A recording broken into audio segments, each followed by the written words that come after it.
Hey YouTube, it's Joanna Delilah. Oh, what's going on top of my head? Yes, we're in lockdown and there's no hairdressers, hence the haystack on top of my head. Anyway, hey YouTube, it's Joanna Delilah and I'm going to do a video today about face painting brush strokes. So I've done a couple of other videos for a more basic face paint design, which I showed you on my lovely friend Betty. Today we're going to look at this technique, which is one stroke painting, and I've done, she's good sport, she's let me do the top and the back of her head as well. So I'm going to show you how to create all different effects with one stroke split cakes. Just give her a little twirl. There she is. So it's a really beautiful technique that you can create some gorgeous flowers with. Now it's one of those things that looks easy, but does take a bit of practice. So you need to promise me you're not going to get your hair off and give up. You've got to stay with me, haven't we, Betty? Yes. Keep the faith. It takes a lot of practice, all right? Just move my camera a little bit. So for this, we are going to use a split cake. This one is from Meron. It's a Prisma, and this one is in the shade Fleur, which is a really nice one. It's got the colours for your greens for your foliage and also your colours for your roses. They don't stay beautiful and pristine like this for long. This one's not obviously been used yet. It's a brand new one. It's exciting to break into a new one. The brush that you'll need for this technique is a flat brush, like this type of thing. This one is great for larger roses. So this is the brush that I did Betty's head with, the back of her head. Good for body painting, for face painting. So for this one, I used a smaller brush, so that's this one.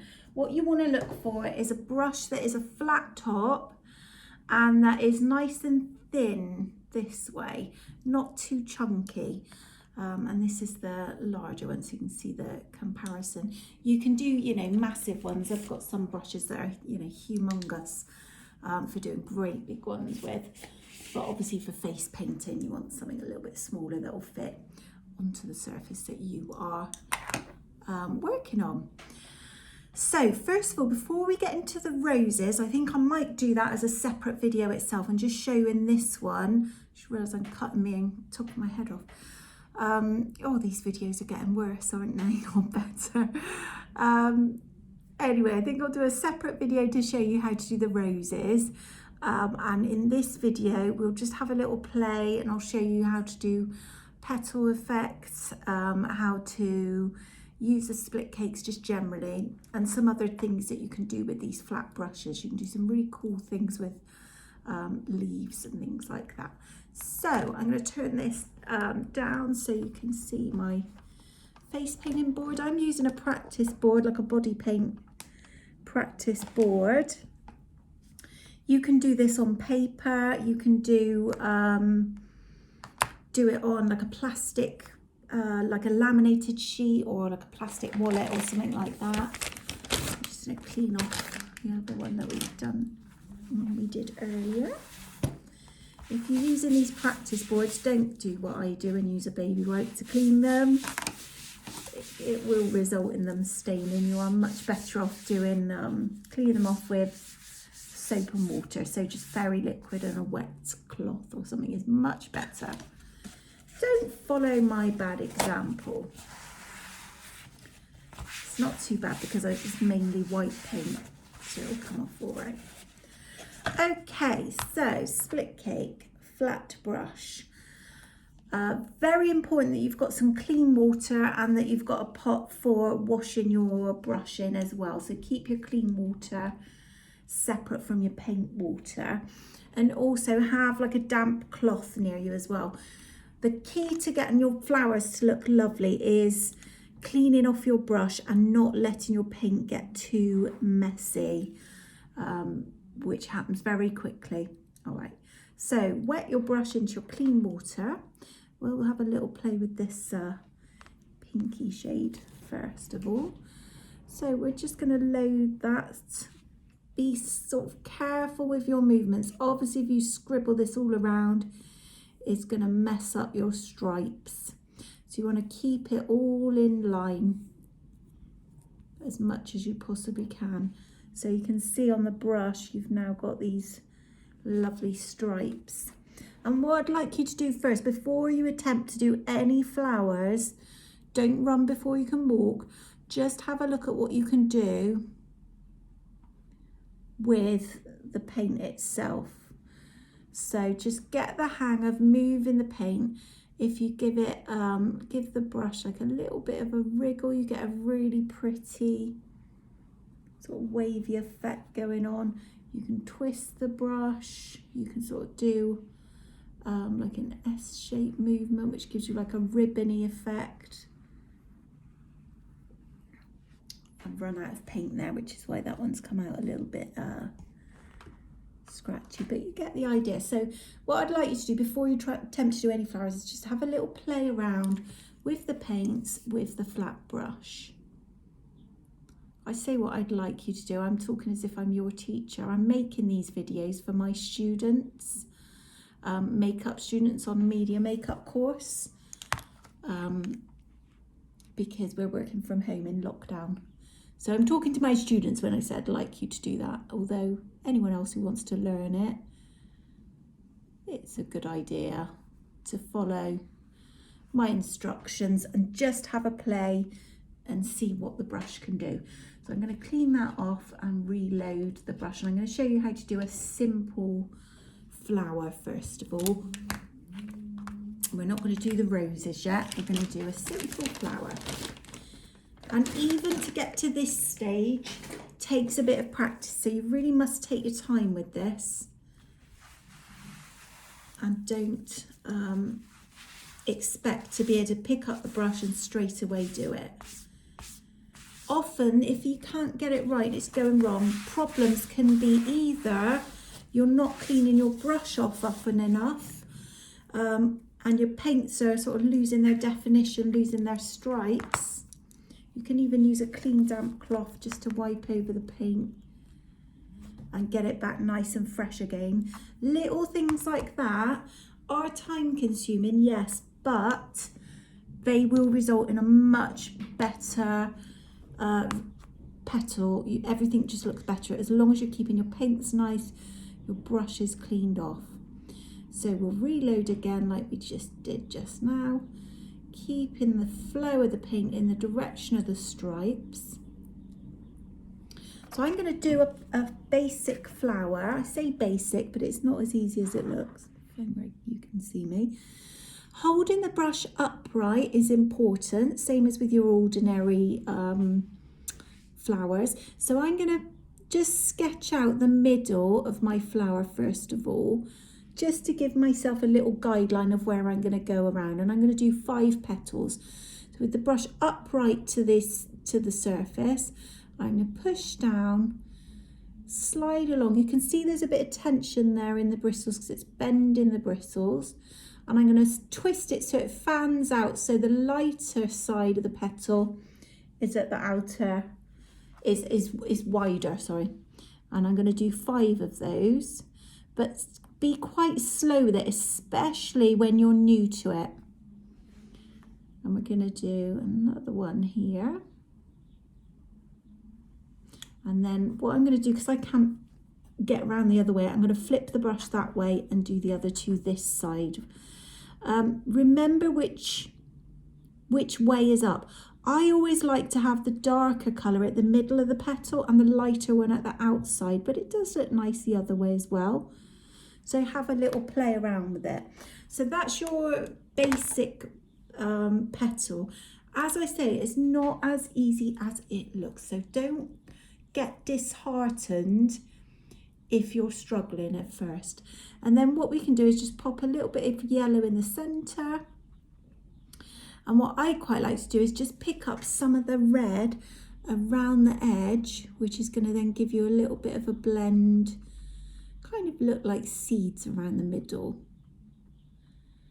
of your flower. So you're getting a nice little bit of detail in the middle of your flower. like so.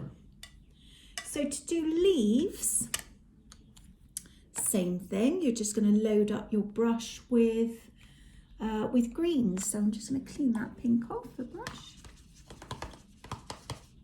And so I'm cleaning my brush, but I've just dipped it in water, which is already quite pink and murky. So really and truly, you're better off changing your water quite often, but I'm being lazy. So that's why it's handy to have just a dishcloth or something with you. Clean dishcloth, obviously, just to get the excess paint off. And then I'm dipping that into the clean water now. And then I'm going to load up the green side of the paint, all right?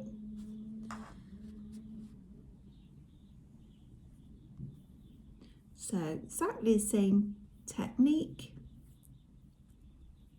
Now with the leaves, as I say, practice makes perfect.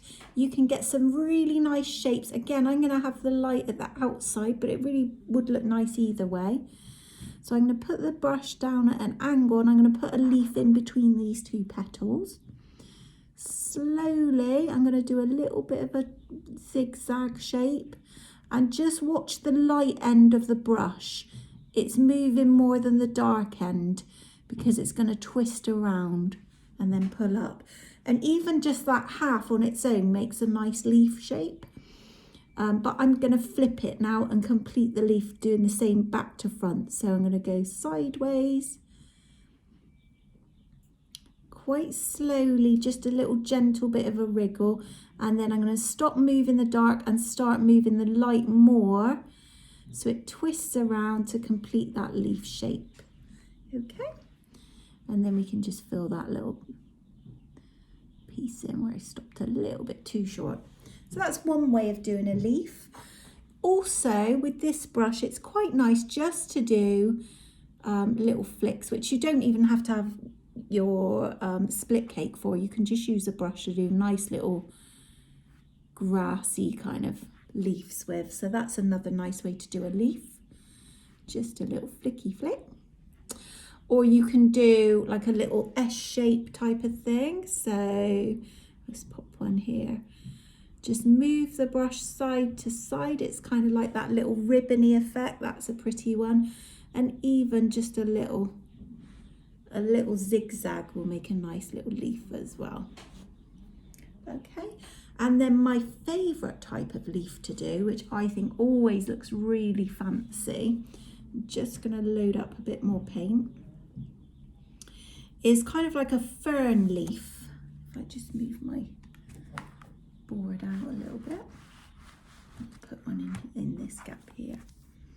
So you're going to put your stem in first, and really it's just a guideline for you to see where to go. And then what I'm going to do is I'm going to have just for a change, I'll have the light on the middle, and I'm just going to stamp all the way up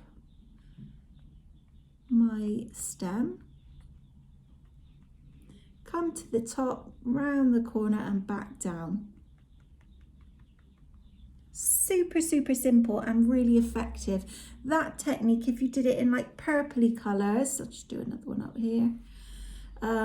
You can do, I'll do it reverse the dark side as well. You can do feathers with this same technique as well. Let's just put a few little grassy things in there as well. And then how I would probably finish something like that off is I would then add some little white dots around just to give it a nice finish. You can even add some of the little daisy type of flowers that I did in my previous video. But let's just finish that off with a few little white dots here and there. White dots just make everything look nice, I think, even on top of the leaf. So where I've got a little bit of a dodgy join there, I can conceal that with some white dots. Anywhere I think that didn't come out as good as I'd like, I can put some white dots in, and it will just finish your design nicely. You can even have them on top of the flower if you wanted to.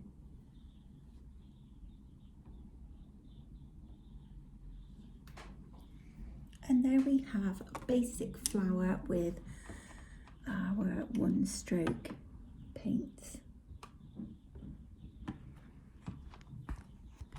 Hopefully that was okay and you can see all right. I'm really low tech with my YouTube videos, as you can probably tell.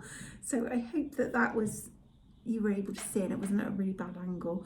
I'm just going to upload it anyway and hope for the best. So fingers crossed you get something out of that. I'm going to film another video and show you how to do Betty's roses. So I will see you next time for that. Thank you for watching and take care. See you.